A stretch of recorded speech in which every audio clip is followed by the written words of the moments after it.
Just saw the movie Summer with Monica. So I'm just doing some critical film analysis at this point, just because it helps write scripts and research and all this, and also understand the masters of yesterday, how they generate their material and work on it. So basically, Bergman, he got the rights to a novel, and I'm not going to go too much who wrote the novel and all that stuff. That's beyond the scope, or just too much details. But anyway, so he basically fleshed out the script. Almost no budget, actually. Even they're saying that they didn't have a producing budget, so they just kind of run and gun made this movie. It's called Swiss neorealism. Basically, that's why we have these sets that are, not properly, what do they call it, dressed. Things are not, in perfect places. So anyway, that's sort of the new people who don't know too much about neorealism, and this is a Swiss one. So, okay, let's see here. It focuses on real locations, this film, and that's great that they did it. I thought there were some problems with the exposure, the midtones and all that, so they kind of run and gun made it. I know French New Wave, that's different, but I guess this is Swiss New Wave, so they don't really care too much about exposure and getting everything perfect, explaining every scene why it's there. You have to kind of figure it out by yourself. So, and it's actually quite accurate. Monica's home, the impact of her childhood abuse, we see that on screen. That's very critical, where she gets slapped at home by her drug father, and then she basically runs away to some cafe, I think, and then she basically meets a young guy at that point, and she was like 18, he's I think 21 or something. But anyway, so they instantly fall in love. She asks for, like, can you light a cigarette for me? So that's how she starts the love story aspect of it. All right,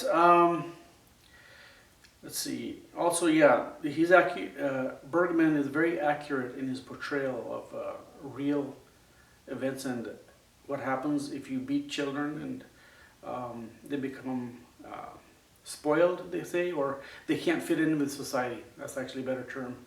And then they have trouble with their own relationships because they're acting out what they have learned. So it's critical never to hurt them. When I was growing up, I was like, spare the rod, spoil the child or something. So I was a big follower of that a long time ago, but not anymore. So, and watching this movie, you'll understand more. And it's really deep psychology. He really goes into it. Pacing of this film, okay, it's like an hour, 27-minute long, at least this cut. So they really, I think they just want to fill the entire hour and 27 minutes. So I don't like movies that are just kind of stretched and filled out just so they can seem like they're a normal movie. I think he could easily cut out 27 minutes and tighten up the pacing and speed up some of the scenes, and they'll really have the younger audience like this.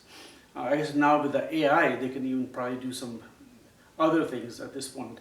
Maybe even AI can scan this, create a virtual movie, and create even more resolution and colorize and do all these other kind of things. But anyway, it's good to see this as it was, and it was actually restored also, this film.